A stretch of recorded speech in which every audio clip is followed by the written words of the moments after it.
王妃请入门。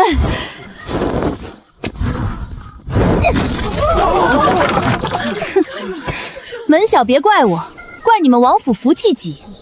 这下宽了，谁都过得去。那么胖若过不去，不必勉强。这门是窄了些。新娘若身形轻巧，自然过得去。王妃，吉时快过了。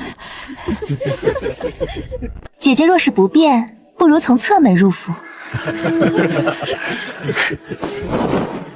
王爷，你们家这门是给人过的，还是给筷子过的？王妃慎言，此乃宁王府古礼，新妇过玲珑喜门，寓意夫妻和顺，福气入府。江满堂，大婚之日，莫要胡闹。母妃，儿媳没胡闹。大婚第一天，让新娘钻这么窄一道门，这不是娶媳妇儿，这是筛面粉。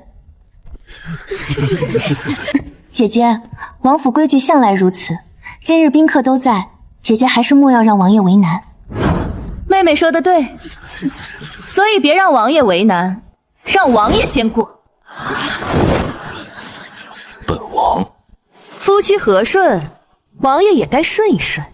古礼并无新郎先过之说，古礼也没说新娘必须当众卡门吧？王爷，你先别嫌我胖，你瘦得跟晒干的豆角似的，过这门当然容易。江满行，我过不去，不是我丢人，是你们门小。母妃若觉得这门好，明日起全府都走它，端菜、抬香、太医、药包全都从这儿过。卡住了，就叫全府一起沾福气。放肆！王妃强词夺理，理不可废。行，理不可废。桃枝，叫2个婆子来，把这门拆了，放旁边供着。小姐，真拆啊？不拆留着过年夹核桃。我这就去。王爷，今日这门要么你先过，要么拆，你选一个。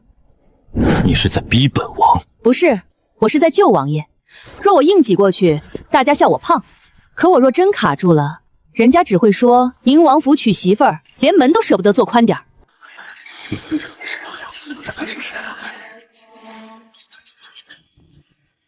拆！玄之，既然惹出这么多话，拆了。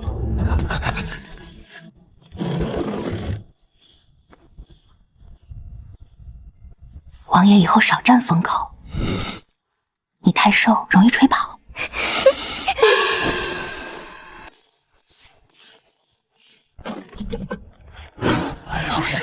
按宁王府旧礼，新妇入府后须上鸳鸯秤，称福气，定吉兆。鸳鸯秤，好名字。既然叫鸳鸯秤，那就夫妻一起称。古礼只称新妇，只称我一个，那叫鸳鸯吗？还是说宁王府的鸳鸯是一只鸟？王爷，请吧。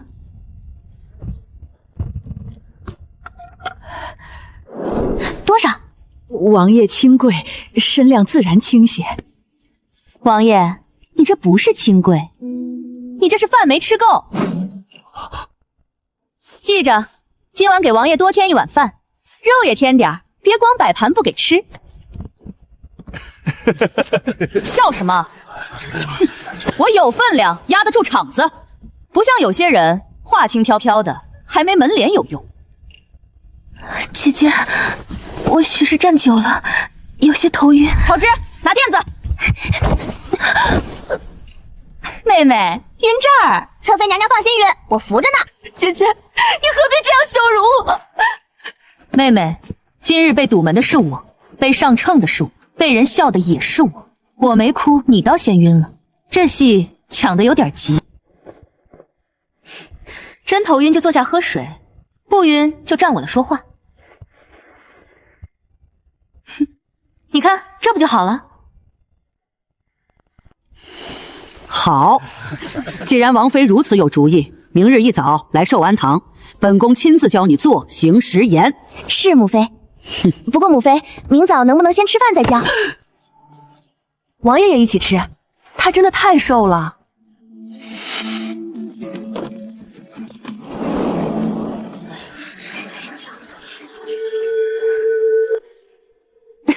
你又笑什么？母妃，明日多备几把。为何？太小的，我怕做坏了还得赔。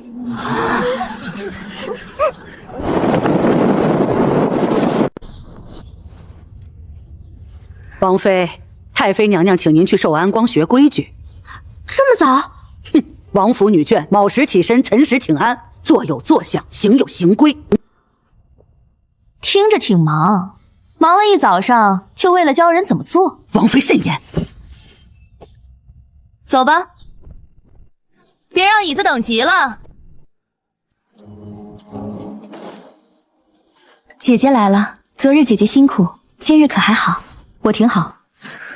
那便好，我还担心姐姐昨日站久了会累着。妹妹还是多担心自己吧，你昨日才差点晕，今日又来这么早，身子弱还爱凑热闹，挺难为自己的。够了！昨日拆门饶礼顶撞长辈，你可知错？母妃说的是。既知错，今日便好好学规矩。母妃，我说您说的是，没说我知错。门斩是事实，唱片也是事实，儿媳只是没照着他们想看的样子出丑。若这也算错，儿媳今日恐怕还得错几回。妹妹嗓子又不舒服。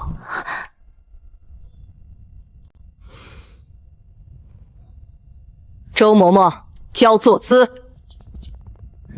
王府女眷坐要有坐相，不可松散，不可后仰，不可站椅太满。王妃，请坐。母妃，这椅子是给我坐，还是给茶盏坐？放肆！儿媳只是问问，这椅子窄成这样，人坐上去半边都得悬着，腿麻腰酸，还不能喘大气。你们管这叫端庄？我看这叫遭罪。姐姐，女子坐姿原该收敛些，王府女眷学规矩，从没有人一开始就挑椅子的。那是他们忍了，不是椅子对了。小姐，我坐。这椅子年头不小吧？这是寿安堂旧椅，用了多年。怪不得。人还没坐，他自己先叹气了。坐。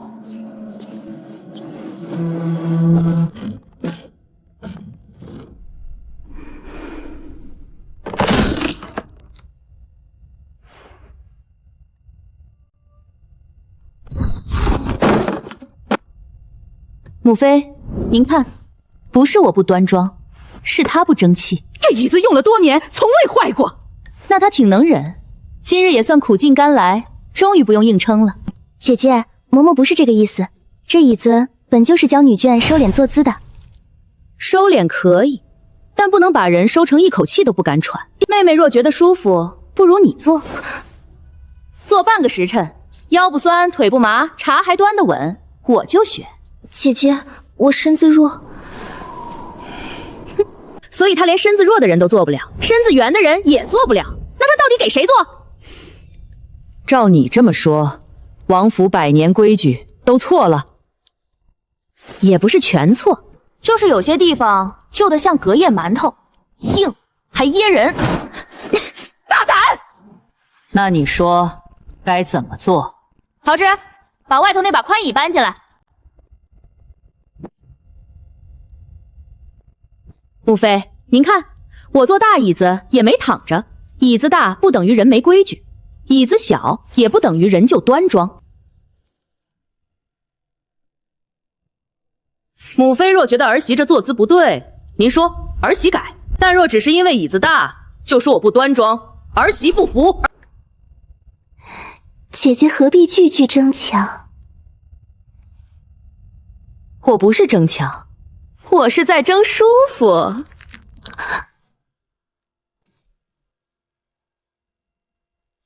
坐姿暂且放下，既然你说坐得舒服也能端庄，那便学行。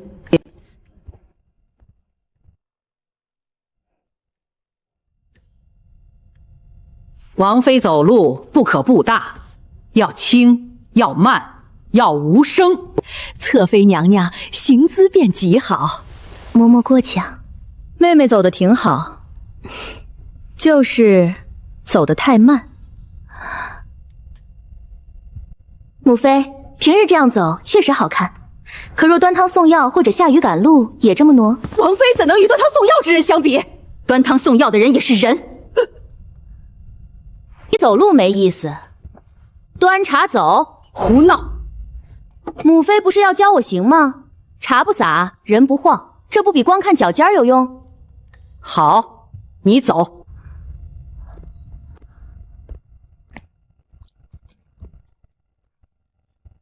母妃，请喝茶。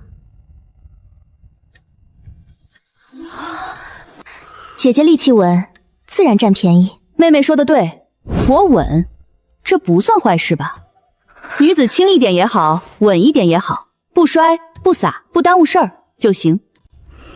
姐姐今日说了这么多，也站了许久，想必饿了。只是王府女眷用膳也有规矩，吃不可贪，夹不可多，声音不可重。终于到吃饭啦！传膳。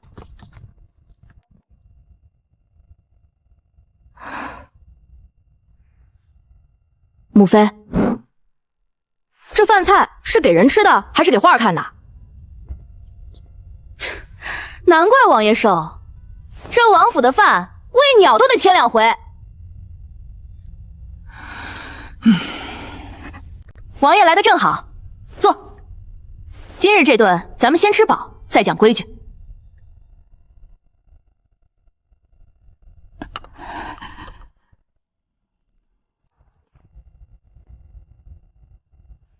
谁准你这样和本王说话？王爷，您先别摆脸色，饿着摆，没气势。满堂，母妃，儿媳在。王府用膳自有规矩，菜不过3块，汤不过半盏，饭不可添，肉不可贪。母妃，这规矩是给人吃饭，还是给饭看人？姐姐，王府贵在克制。妹妹克制的挺好，脸色都克制白了。王府女眷自幼如此。王爷自幼也这么吃？难怪。难怪什么？难怪王爷瘦得像一阵风都能商量着带走。满堂，食不言。王妃，一道菜不可过3块。这菜还剩这么多，规矩如此。若一道菜好吃，也不能多加。不能。若不好吃呢？那它摆在这儿是让人猜吗？姐姐，王府用膳不是为了口腹之欲。明白，是为了看谁先饿晕。王爷，你每日这样吃，下午不饿？不饿。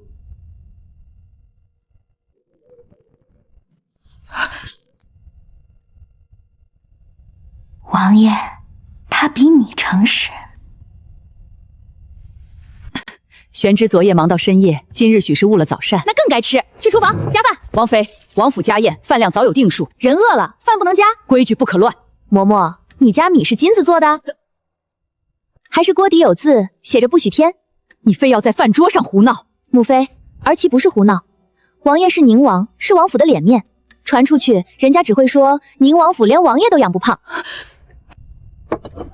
母妃，王爷身子清贵，不宜骤然多食，我特意让小厨房熬了参汤，最是温补。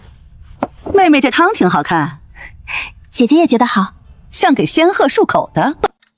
王爷现在不是缺仙气，是缺饭。江满堂，母妃，人饿的时候喝这个顶什么用？肚子空着再温补，也像往空屋里点香，闻着好，住不了人。姐姐许是不懂，王爷素来饮食清淡。清淡不是少，清淡是别太油，不是别太像饭。本王吃什么，不劳王妃费心。行，那王爷别吃，我也不吃。你又要闹什么？王爷饿着不吃，我心腹也跟着学，大家一起清贵。你拿本王做架子？王爷误会了，我是在跟您学。姐姐，王爷与姐姐怎能一样？怎么不一样？王爷是人，我也是人，难不成王府规矩还能关住肚子？玄之，你今日可用过早膳？未曾。母妃，您瞧，这不是清贵，是空着肚子撑门面。本王无碍。有爱也说无爱，最麻烦。王爷，您是王爷，不是石狮子。石狮子不用吃饭，您得吃。添饭。太妃娘娘，没听见？是。妹妹别急，我急什么？汤凉了。这才像吃饭，不是给你添的。儿媳知道。王爷，请。这时候不吃，就是不给母妃面子。母妃都发话了，您若还不吃，就是让母妃担心。宣之，吃。对，先吃饭。闭嘴。多嚼2下。嬷嬷，一道菜不可3块，是吧？那我第1块，第2块。母妃，这肉炖得不错，我能加第3块吗？您若说不能，儿媳不加。但儿媳想知道，规矩是为了不让人贪，还是为了不让人吃饱？今日心腹入府，破例一次。多谢母妃。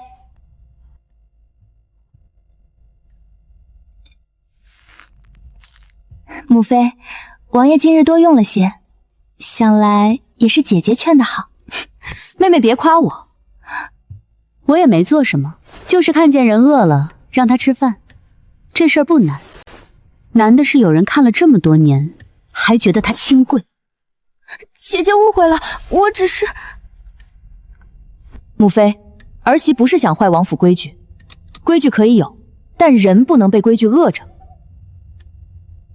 吃饭就是吃饭，坐舒服点，走稳当点，吃饱一点，这不丢人。今日到此为止，你回去吧。儿媳告退。等一下，明日家宴你也来，还学规矩？王府亲眷都会在，本宫倒要看看你在外人面前还能不能这样牙尖嘴利。行。不过母妃，明日饭菜能不能按人头算？今天这量真不够。出去。儿媳告退。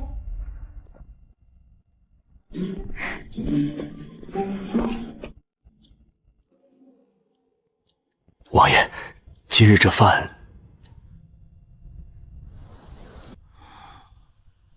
厨房，以后早上添一道热粥。是。此事不必告诉王妃。属下明白。小姐，您方才真让爷吃了饭。她早该吃了。可是小姐，明日家宴，听说柳姑娘也来。柳姑娘？柳寒烟，京城第一贵女，听说她最讲清雅规矩，和侧妃娘娘一向相好。她办的宴，点心比铜钱还小，还不许人多吃。最讲规矩。那正好，我最烦吃不饱，还劝别人也饿着的人。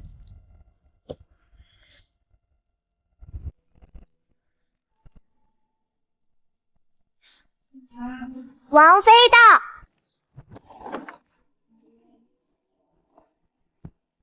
姐姐，今日是王府家宴，厨房早已备好膳食，姐姐怎么还自带吃食？新王妃这是怕王府饿着她。昨日听说王妃还嫌饭菜少。母妃安，诸位长辈安。坐吧。今日这椅子至少不像给茶盏做的。姐姐还没说呢，这盒里是什么？点心。姐姐还真是惦记吃。是啊，昨日那饭量，我怕桃枝饿着。人活着不惦记吃，难道惦记饿？柳姑娘到。柳姑娘不愧是京城第一贵女，这仪态真是清雅。寒烟见过太妃娘娘。起来吧。这位便是宁王妃吧？柳姑娘也不同。哦，柳姑娘也不同。女子行步自该轻盈。挺好，就是鞋底一路都没机会跟弟打个招呼。姐姐说笑了，柳姑娘的轻步是京中贵女都学的仪态。原来大家都学这个，那你们平日赶路怎么办？赶路？比如雨下大了，马车快走了，厨房汤要凉了，也这么慢慢飘？满堂。母妃，我不问了。先吃饭吧。今日家宴由清离与寒烟一起拟了菜单。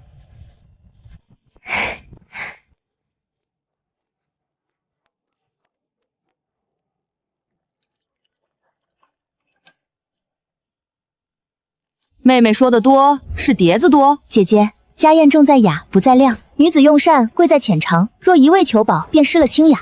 这东西叫点心，桂花小酥，它确实小啊，酥不酥不知道，反正一张嘴它就没了。点心本就不该贪多，不贪多可以，但总得尝出个味儿吧。母妃，菜多是多，吃不饱也是真的。满行，今日是家宴，儿媳知道，所以儿媳才说实话。王妃总将吃饱放在嘴边，若传出去，只怕旁人会笑王府失了高门气概。吃不饱还要装高门，那不叫气度，叫硬撑。姐姐，柳姑娘也是为姐姐好。京中贵女相交，最重清雅。姐姐若总这般直白，外人只怕会说姐姐说我粗。妹妹不敢。你不敢，但你挺想。江满堂，这茶盏挺显手姿。姐姐也觉得雅。雅完了。姐姐，今日有长辈在，也有贵客在，姐姐便是不喜清雅，也不该这般扫兴。规矩是给人用的，不是拿来让人饿着渴着坐着难受还不许说的。王妃这话倒新鲜，可京中贵女多年皆如此。难道人人都错，唯有王妃对？柳姑娘，你这话问的不对，不是人人都错，是有些人忍久了就忘了自己难受。诸位长辈，难道你们从没饿着回过家？没穿着锦衣裳坐一下午不敢动过？没喝过这种小杯子，喝完一口还得装作解渴？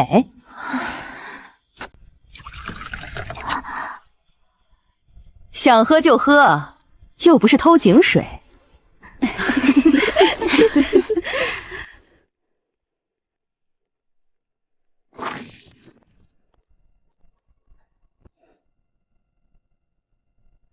又怎么了？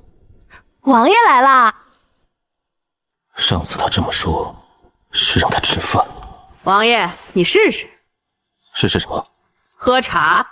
柳姑娘说这叫清雅，我觉得王爷清瘦，应该最懂清雅。姐姐，王爷怎能与你玩笑？怎么又不能？王爷不是人。王爷喝一口，喝完若觉得解渴，我闭嘴。解渴吗？不解。你看，王爷都说不解。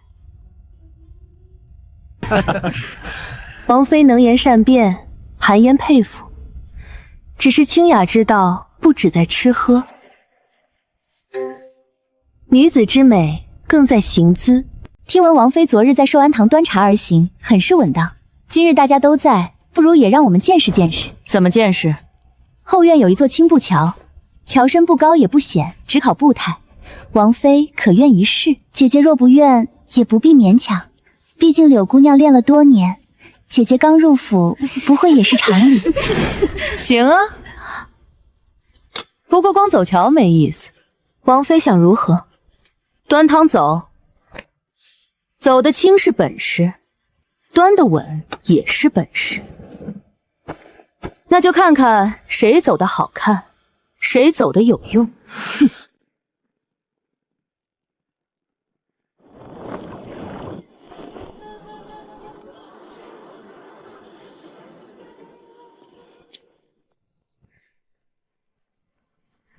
姐姐，汤热，若是怕洒，换清茶也好。不用，清茶洒了不明显，热汤才看得出真本事。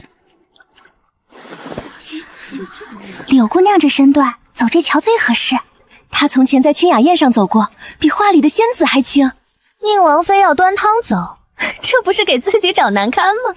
姐姐，若觉得不妥，还是算了吧。这桥虽不高，可端着热汤，万一洒了，烫着自己就不好了。妹妹放心，汤洒了算我手不稳。人还没走就开始说洒，那叫嘴太急。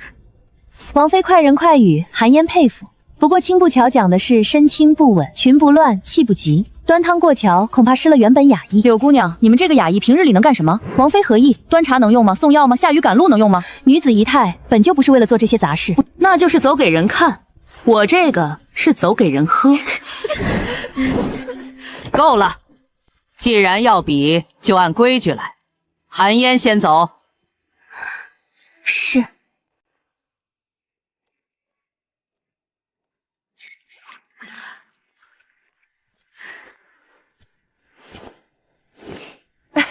好，不愧是柳姑娘，这才是真正的贵女仪态。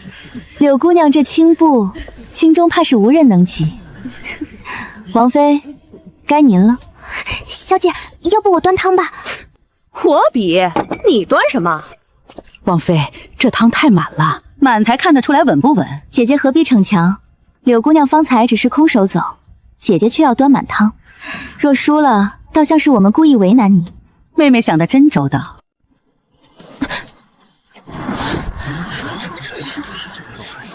空手走的美，端汤走也该美，对吧？王妃说的有理，韩嫣陪王妃一试。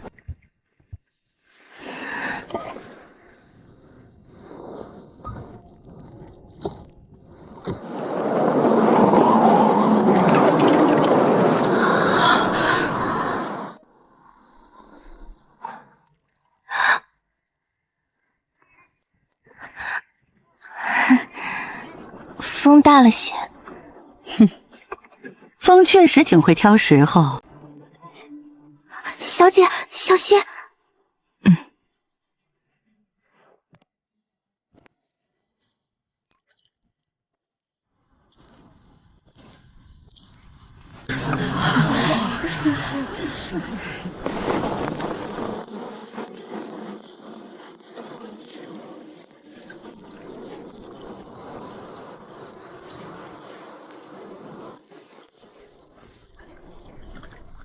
还能喝。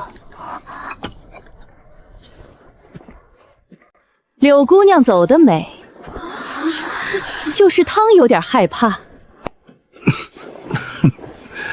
姐姐，柳姑娘只是衣袖被风带了一下。我知道，所以说衣袖太飘也不全是好事。满堂，得饶人处且饶人。母妃，儿媳没有不饶人，儿媳只是觉得规矩可以讲，但不能只讲好看，不讲好用。走路也是走路，走得轻是本事，走得稳也是本事。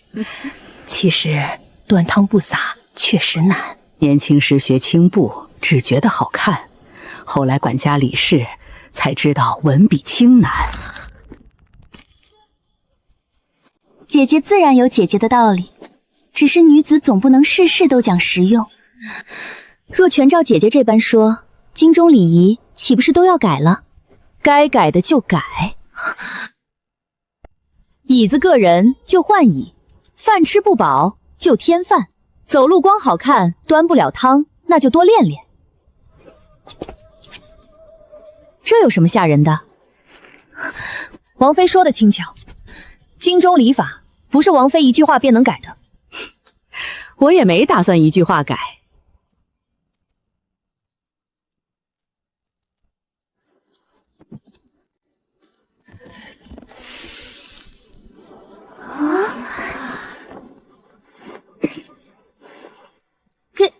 给我？你刚才茶都没喝够，走到这里该饿了。王妃，这是家宴之后的礼仪比试，在此分食，怕是不雅。它不雅吗？点心讲精巧，它热，它香，它能吃饱。柳姑娘要不要尝尝？你看，你不是不饿，你是怕别人觉得你饿。姐姐这话太重了。你想清夹，没人拦你；你想吃少点，也没人拦你。可你不能把自己能忍的事拿来压别人。你不饿，不代表别人不饿；你走得轻，不代表别人走得稳就错。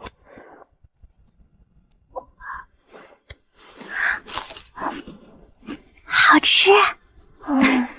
想吃就拿，别抢就行。是。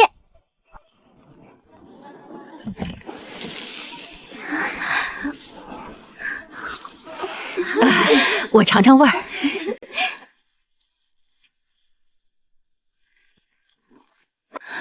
王妃今日赢了青布桥，韩嫣认，可一时热闹不代表长久规矩。规矩长不长久我不知道，我只知道这饼再不吃就凉了。够了！家宴上分食确实不合规矩，但既然已经分了，就别再失礼。拿了的都吃完。母妃英明，少说两句。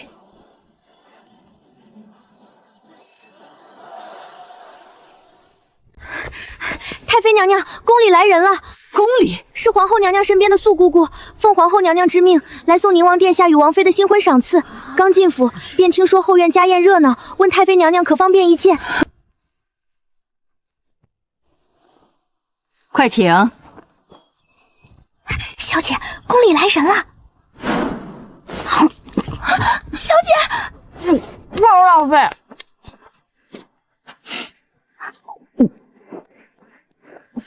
好了，现在体面了。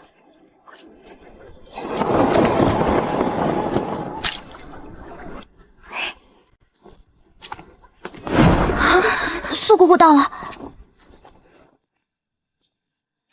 看来宁王府今日很热闹。哎，素姑姑到了。素姑姑，我见过太妃娘娘，见过宁王殿下。请。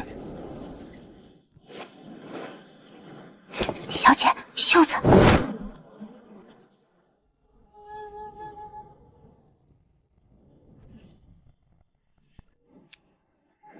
不能浪费。王妃倒是实在，姑姑见笑。宫里也讲不浪费。我方才进府，听小侍女说后院热闹，原来是王妃分点心。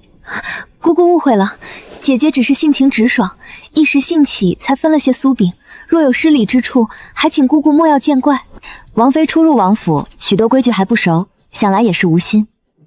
热饼趁热吃，凉了确实可惜。不过宫里规矩也有，入口的东西要净手分食，别乱递乱抢。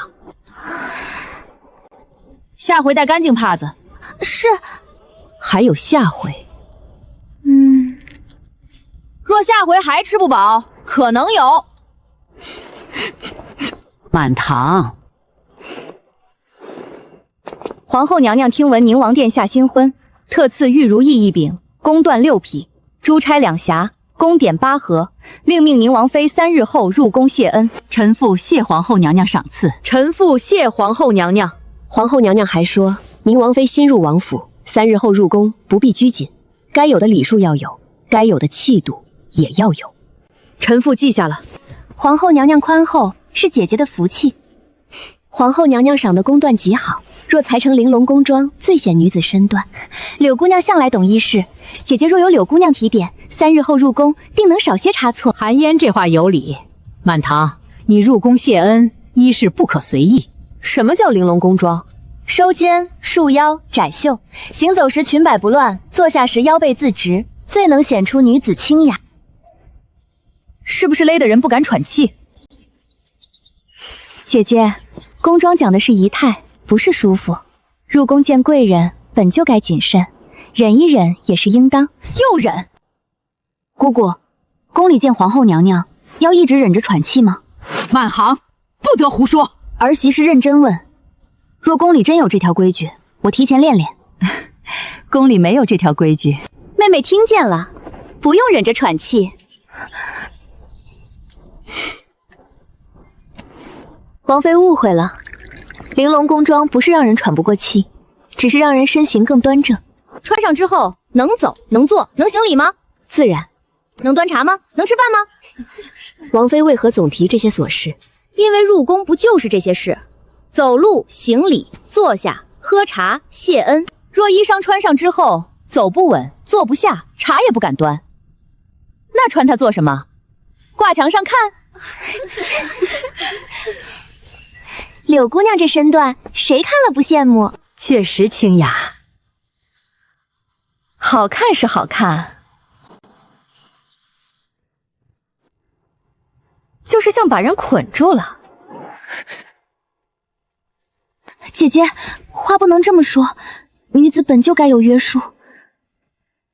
哼，约束是管心，不是勒腰。既然王妃觉得这不是好衣裳，那王妃觉得3日后入宫该穿什么？穿合身的。合身二字说来容易，可宫中礼仪自有尺寸，若一味宽大，只怕失了女眷端倪。合身不是宽大，是人穿着能动能坐，能大大方方见人。姑姑，臣妇说的对吗？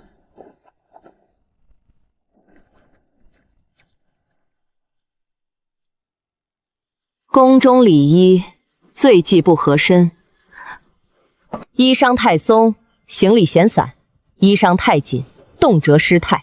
御前若跪坐不稳，那才是真失礼。姑姑说的明白，你看勒太紧也失礼。姑姑说的自然有理，只是姐姐3日后入宫，身形与寻常贵女不同，若裁衣时不收一收，只怕……妹妹想说我胖。姐姐误会了，我只是怕姐姐入宫被人议论。我胖，别人又不是今日才知道。衣服做小了，我也不会变小，只会喘不过气。母妃，若3日后儿媳穿着不合身的衣裳入宫，走2步就扯袖，坐下来就勒腰，到时候别人笑的不是儿媳胖，是宁王府连件合身衣裳都不会做。王妃说的也有理，只是宫宴之上，旁人看的又这就是轻态。柳姑娘，你是不是觉得只有腰细才叫精神？女子腰身纤细，自然更显轻盈。哼，那王爷呢？又关本王何事？王爷也瘦。按柳姑娘的说法，王爷是不是特别精神？可王爷昨日不吃早饭，那不叫精神，那叫饿。真满行。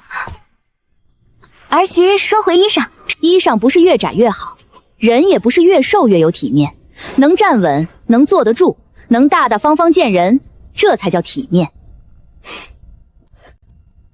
把皇后娘娘的另一份口谕传了吧。皇后娘娘说，近来京中贵女多爱束腰少食，宴上常有人脸色不好，娘娘已经听闻数次。皇后娘娘不喜，女子爱美无错，可若为了美把自己饿得走不稳坐不住，便是本末倒置。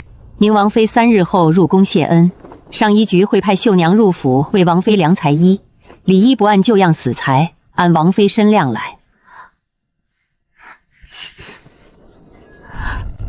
皇后娘娘还说，女子入宫最要紧的是端正从容，若衣裳不合身，便是上衣局失职，不可让心腹受委屈。臣妇谢皇后娘娘体恤，王妃不必谢我，谢恩那日好好入宫便是。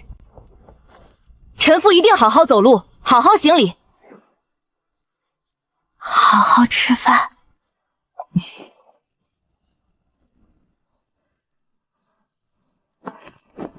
皇后娘娘考虑周全，含言佩服。柳姑娘清雅之名，我在宫中也听过。清雅是好事，别把清雅变成硬撑。姑姑，青离与柳姑娘并非想让姐姐受委屈，只是怕姐姐初入宫中不守规矩，才多提点几句。提点可以，别替人勒腰。青离记下了。既然皇后娘娘已有安排，便按娘娘的意思办。3日后入宫，不许胡言乱语。儿媳记下了，更不许带酥饼。宫里管饭吗？王妃放心，宫里管饭。那就好，臣妇空手去。王妃，皇后娘娘还让我带一句话。姑姑请说。娘娘说，宁王府心腹既有分量，便要撑得起门面。臣妇记下了。臣妇不把自己缩小，也不给宁王府丢脸。好。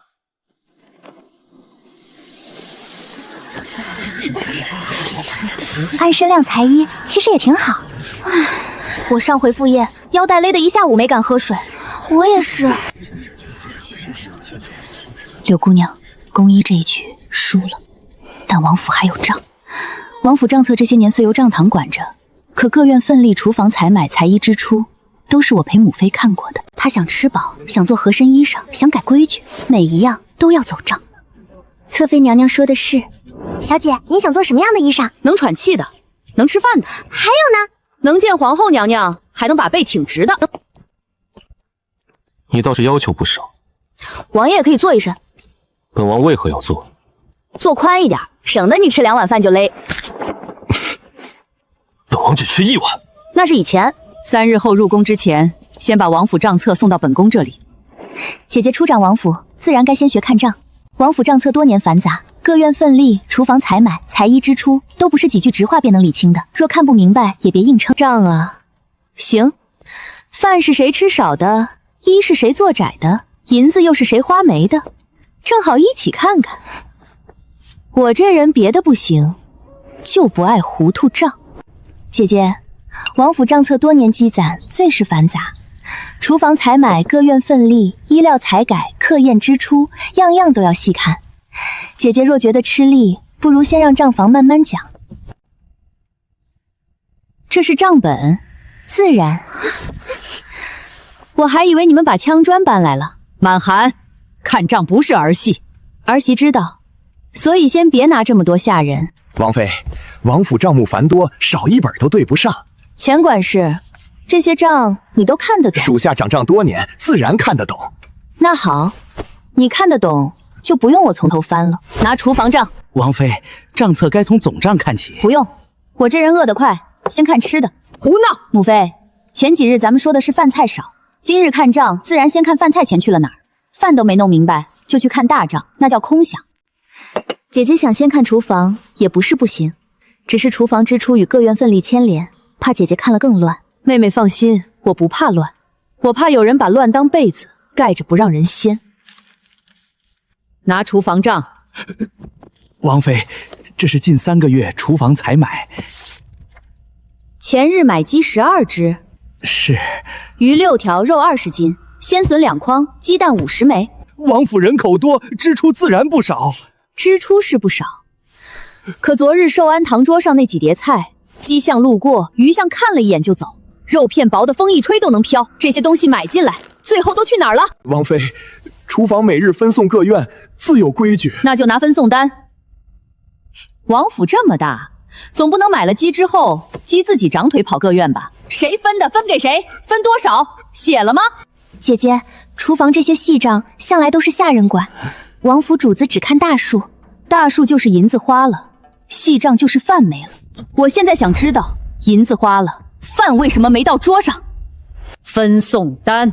太妃娘娘，分送单在厨房。巧了，我也想见见厨房。去叫厨房管事。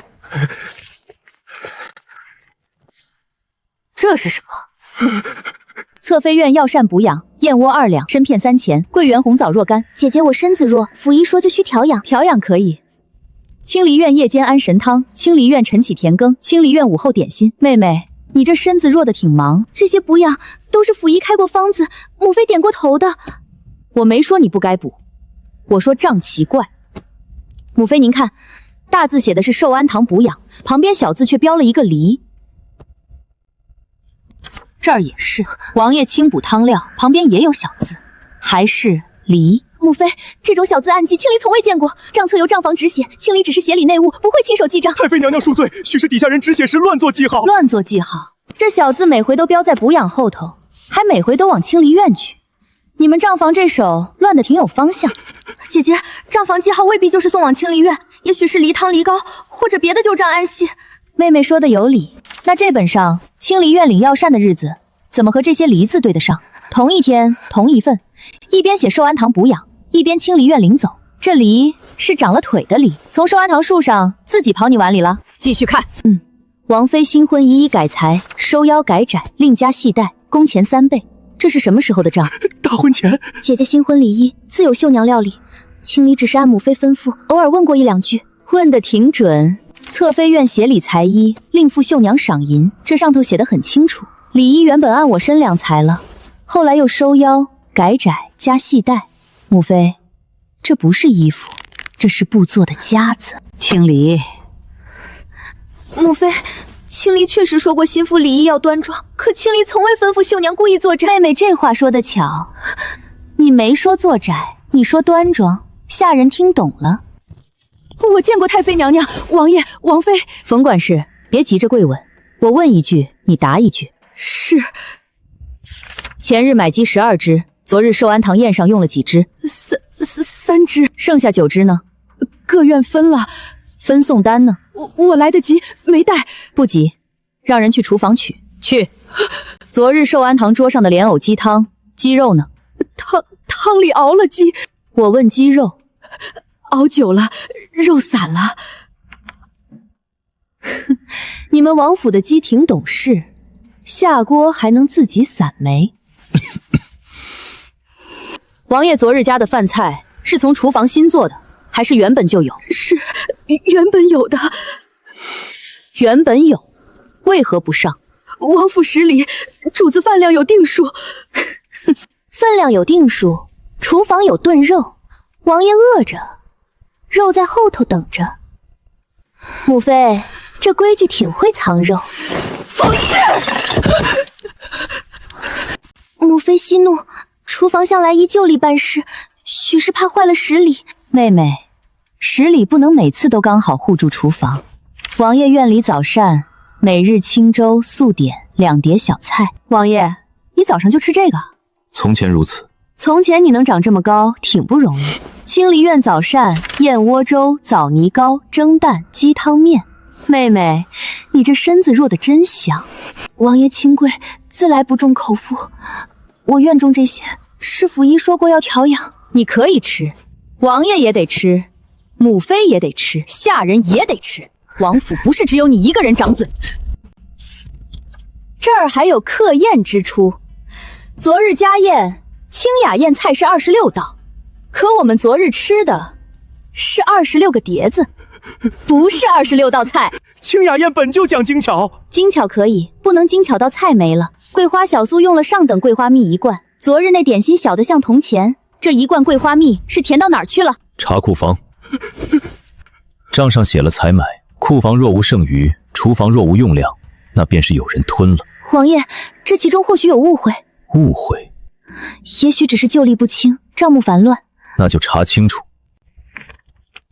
这个又是什么？王妃院新婚3日份例，因王妃体谅特殊，饮食减半，以免积食。太妃娘娘，小姐这3日根本没吃多少王府送来的东西，每顿送来的都是清粥小菜。体谅特殊，饮食减半，谁定的？属下不知，是旧例。王府以前还有第2个我。妹妹，这也是为了我好。姐姐，分例册向来由账房拟好，我协理内务，却不可能每一笔都亲自盯着。你不知，可这上头写着侧妃协理内务和各院分例。妹妹，你要是不知，那就是你协理内务协了个寂寞。你要是知，那这饭就不是被规矩吃了，是被人吃了。姐姐，你怎能这样冤我？垫子啊，妹妹又要晕，垫软些，别砸到账本。清离，母妃，你协理内务这些年，账册竟乱成这样。母妃，清离有错。清离身子弱，许多事只听账房和厨房回禀。旧例真忙，什么黑锅都往他身上背。够了！今日起，账房、厨房暂封，所有账册、分送单、库房钥匙全送寿安堂。太妃有娘娘恕罪，先带下去看管。不敢带下去。这账太厚，不吃饱，看到一半人容易糊。传膳，正常饭，不是画给看的那种。按正常饭菜上。又怎么了？母妃，皇后娘娘今日赏下的公断已经入库了吗？按理刚送来，只在前院登记赏单，库房这边还未正式入册。可这儿已经写了。写了什么？海棠公断1匹，玉波清离院做裁衣备用。什么？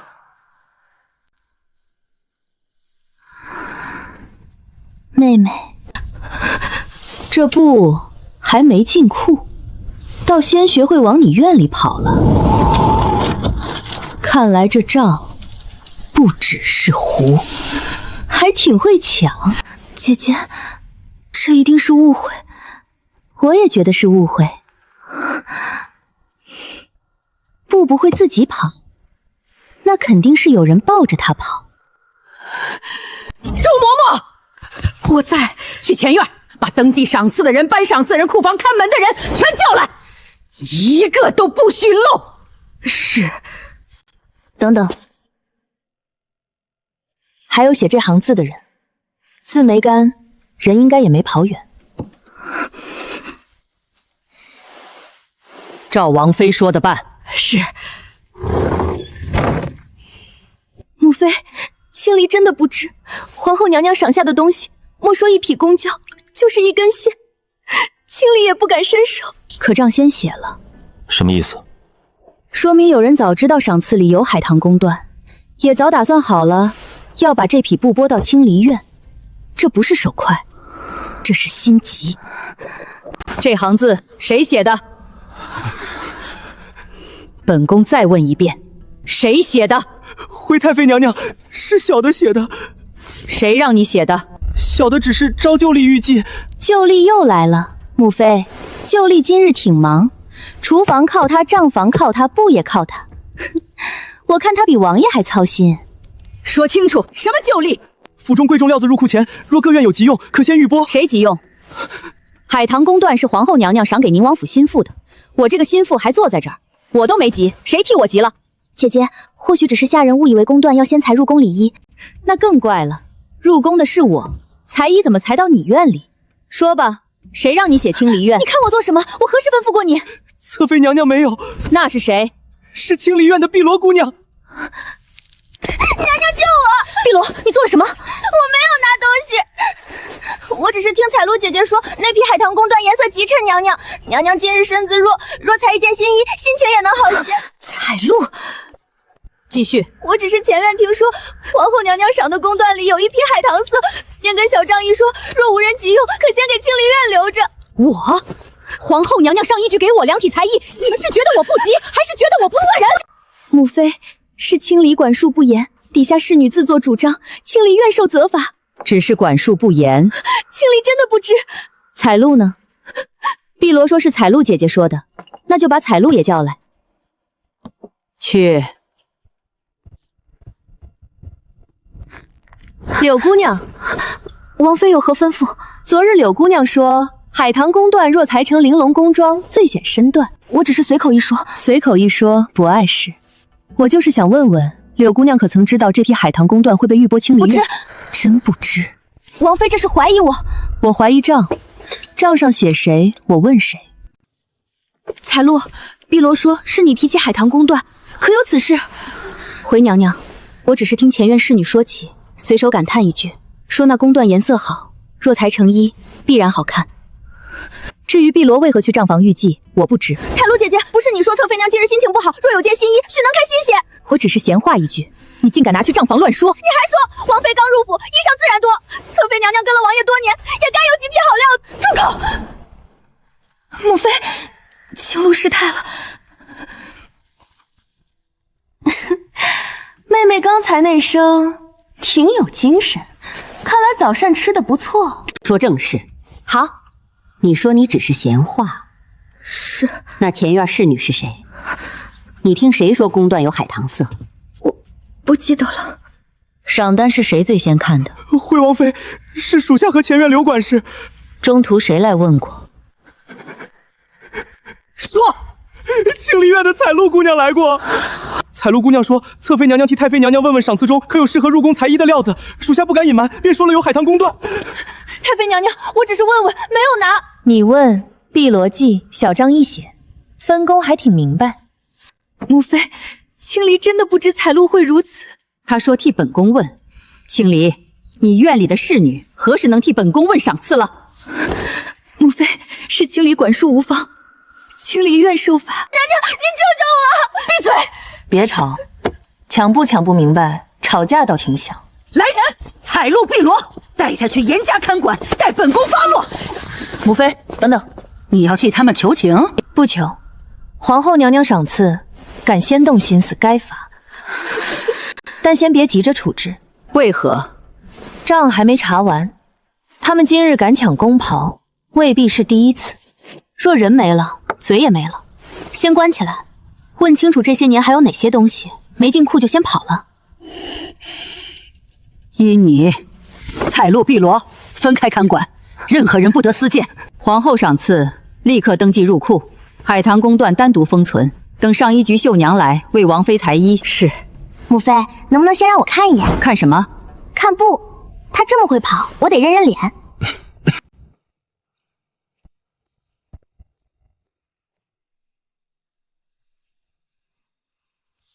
好看，小姐穿这个一定好看。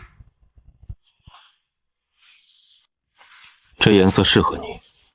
王爷说真的？本王何时说假话？说不饿的时候。江满堂，儿媳错了。不过王爷这次眼光不错。只是这次。王爷以前眼光怎样？您自己心里没点数吗？宫断封存，谁再敢动，严惩不贷。是。母妃英明。你少夸两句。太妃娘娘，厨房那边送来了分送单，拿来。母妃，这分送单比账本还会跑。又有什么？前日鸡12只，分送安堂3只，王爷院2只，王妃院2只，清理院2只，其余各院分。账上不算离谱，是不离谱。可王爷院收单上只签了1只，王妃院没有签收。小姐，咱们院根本没见着鸡。清理院呢？清理院签了4只，不可能。妹妹自己看。妹妹，你这院子胃口挺好。不可能，我从未见过这些。那是你院里的鸡自己学会藏起来了。周嬷嬷，清理院小厨房，立刻查。母太妃，清理不是拦着，只是院里有药罐、药材，若下人犯乱了，怕耽误服药。妹妹放心，我们只找鸡，暂时不找药。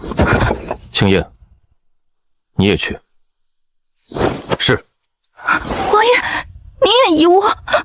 本王依诏。王爷从前不是这样的。从前账也没摆到本王面前。你还吃得下？吃得下，查账费脑子。白青离还跪着。那给他也上1碗粥。别晕，晕了还得耽误查账。给他粥。妹妹，吃点吧。你院里牵了4只鸡，总不能自己一口不吃。你吃饭能不能少说2句？能。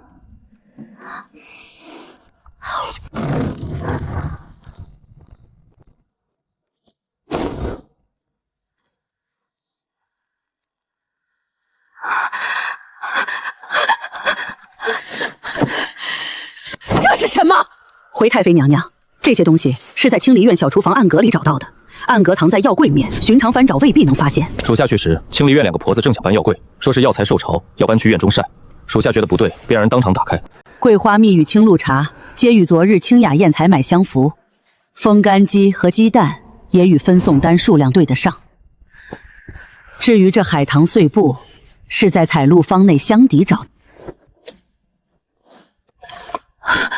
那是什么？这是清理院各项份例签收时用的小印，平日由侧妃娘娘房中大寿女保管。妹妹，这印也学会藏箱底了？那印一直由彩露收着，我并不知道她会乱用。不阳怎么回事？属下问过前院颁赏赐的婆子，公断送入前院时，彩露曾让婆子验看料面有没有瑕疵。婆子说，彩露给了从封边处剪下1小条，说是拿去给绣人配线，免得耽误侧妃娘娘裁衣。不可能，我从未让彩露做这种事。母妃，这布不是自己跑的，是被人剪了腿。白青离，王爷，我真的不知道。那你院里为什么有皇后赏赐的布药？白满离，母妃，从今日起，清理院所有账目、钥匙、小印全部交出，你协理内务之权暂时收回。彩露、碧鸾分开看管，再审。谁敢递话，一并处置。是。